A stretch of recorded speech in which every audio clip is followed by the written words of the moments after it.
What's up, Bills Mafia? You already know the mindset in Buffalo right now. This team is chasing perfection, constantly improving and doing everything in its power to bring a Lombardi trophy home. Every roster move, every practice report, every decision this front office makes, it's all about making sure the Bills are ready for the grind of the 2025 season.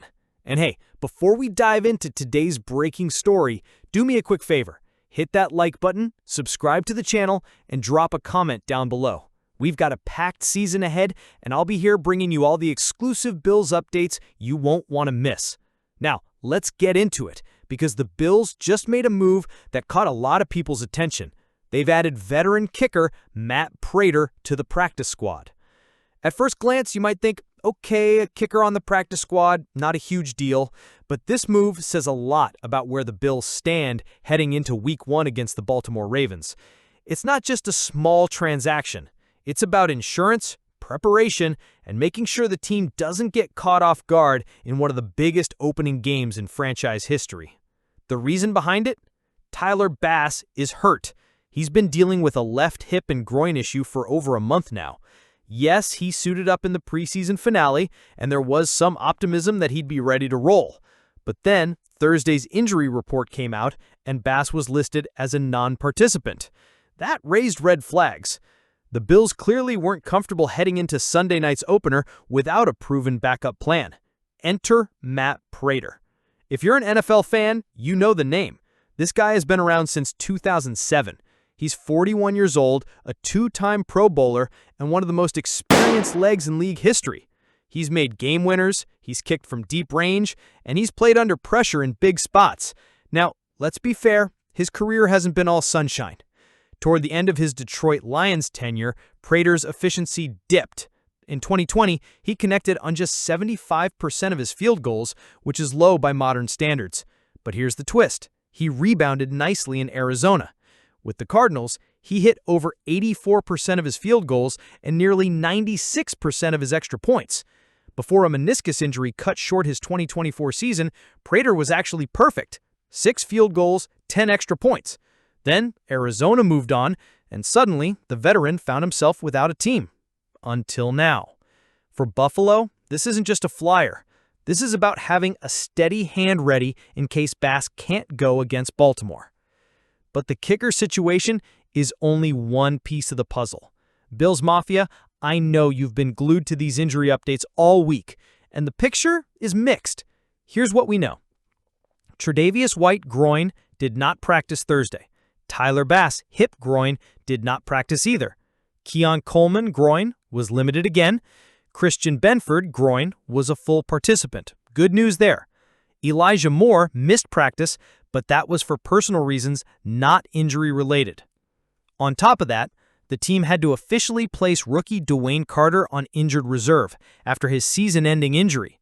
That one stinks, because Carter had flashed potential last year with 5 tackles for loss in just 11 games. The Bills made a handful of corresponding roster moves too. Safety Sam Franklin Jr. was elevated from the practice squad to the active roster, mainly for special teams. Veteran Jordan Phillips was re-signed to give the defensive line more depth. And yes, veteran safety Jordan Poyer is back on the practice squad after a brief roster shuffle to make room for Gabe Davis, who was placed on practice squad IR as he recovers from his own meniscus issue. It's been a busy week in Buffalo, to say the least. So, what does all of this mean for Sunday night? Let's paint the picture.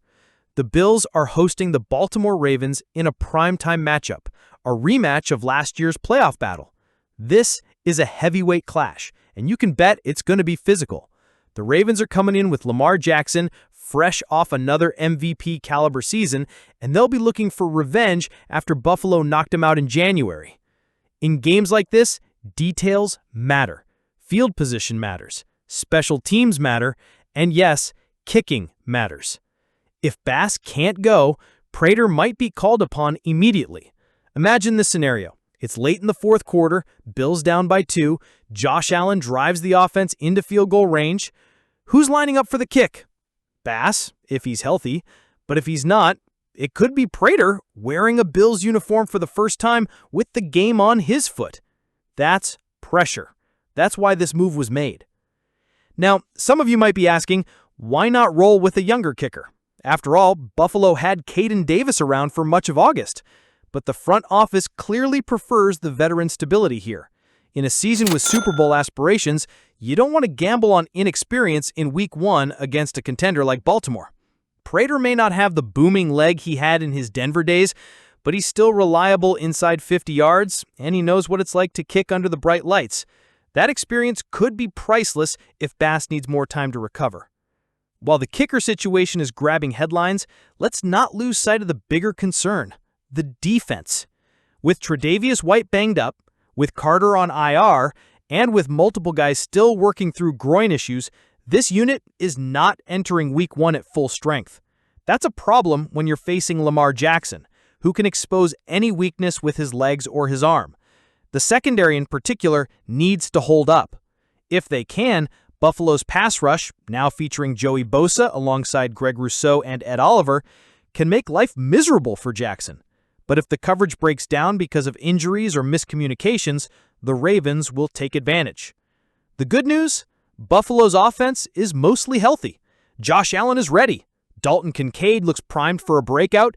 Keon Shakir is back at full strength. Keon Coleman is at least trending in the right direction. And at the end of the day, as long as Allen is under center and this offensive line holds up, the Bills will have a chance against anyone. Gabe Davis spoke with the media this week, and one of the first things he said was simple. Coming back to Buffalo was an easy decision. He explained that after his knee injury, it just made sense to return to the system he knows, the teammates he loves, and the community that's always supported him. And you know what, Bills Mafia? That right there is why we love guys like Gabe. He's not just chasing a paycheck. He's not looking for a quick stop. He's here because Buffalo feels like home. He knows the playbook, he knows the culture, and he knows that this team is chasing something bigger than any individual stat line. Now, let's be real. His journey hasn't been easy. Gabe admitted that last season, when he was with Jacksonville, his knee just wasn't right. He couldn't cut, he couldn't run the way he wanted to, and it was eating him up inside. Eventually, he popped the whole knee, and that ended his season. But here's the thing. Instead of looking at it as the end, he's treating this as a reset button. He said, "I feel like this is just a reset and kind of start fresh, get healthy, and get back to the guy I know I can be." Bills fans, imagine that. A fully healthy Gabe Davis, back in the system where he became a household name, ready to prove himself again. We've seen him at his best. Just ask the Kansas City Chiefs about that 4-touchdown playoff game. And now, he wants another chance to write a new story in Buffalo. When asked why he chose Buffalo, Gabe's answer was powerful. He said it's because of the family atmosphere here. This isn't just a football team. It's a community, top to bottom. From Sean McDermott and Brandon Beane to the players in the locker room, Davis said everyone feels connected. It's not really a business around here. It's like everybody's connected from the top down, and it's hard to find places like that. That's what sets Buffalo apart. And for fans like us, that's music to our ears, because we know our team isn't just built on X's and O's, it's built on loyalty, culture, and brotherhood. For now, Davis is going to be on the practice squad injured list for the first 4 weeks of the season.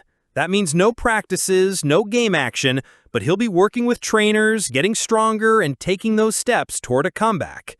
There's no official timetable yet, but Gabe said he's feeling good and believes he'll be out there soon. He doesn't want to put a date on it, he just wants to take it day by day. And honestly, that's probably the smartest move. We all want to see him on the field ASAP, but rushing it would be a mistake. If this reset really gives him a chance to come back fully healthy, then waiting a little longer is worth it. Here's the best part, Bills Mafia. Gabe Davis came back for one specific reason. He said it himself. He knows this team is special, and he wants to be part of the group that finally brings a Super Bowl to Buffalo. Let that sink in. A guy who had options. A guy who could have stayed in Jacksonville or tested the waters somewhere else. Instead, he chose to come back because he believes in this team, this city, and this fan base. That's the kind of mindset you need in the locker room. Guys who aren't just here for themselves, but who want to be part of something historic. You can already feel the buzz. Fans are flooding social media with excitement about Gabe's return.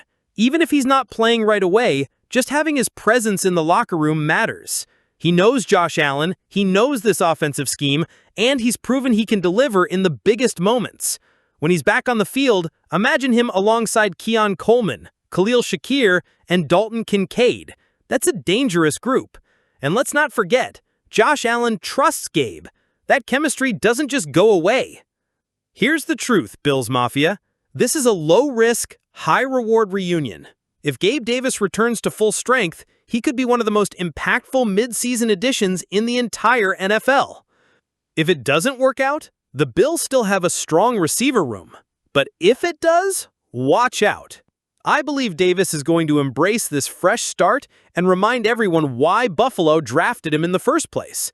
His playoff heroics, his ability to stretch the field, his connection with Allen. It's all still there, waiting to be unlocked again. So, here we are. The Bills have signed Matt Prader to the practice squad. Tyler Bass is still questionable for Week 1, and injuries continue to shuffle the roster ahead of this massive opener against the Ravens. But here's what I want to know. From you, Bills Mafia, do you feel comfortable with Matt Prader stepping in if Bass can't go? Or would you rather the team roll the dice with a younger kicker? And beyond that, how concerned are you about this defense going into Sunday night? Drop your thoughts into comments below. I'll be reading and responding. And don't forget, if you enjoyed this breakdown, hit that like button, subscribe to the channel, and turn on notifications so you don't miss a single Bills update all season long. The countdown to Week 1 is almost over, Mafia. This is going to be a season to remember. Go Bills!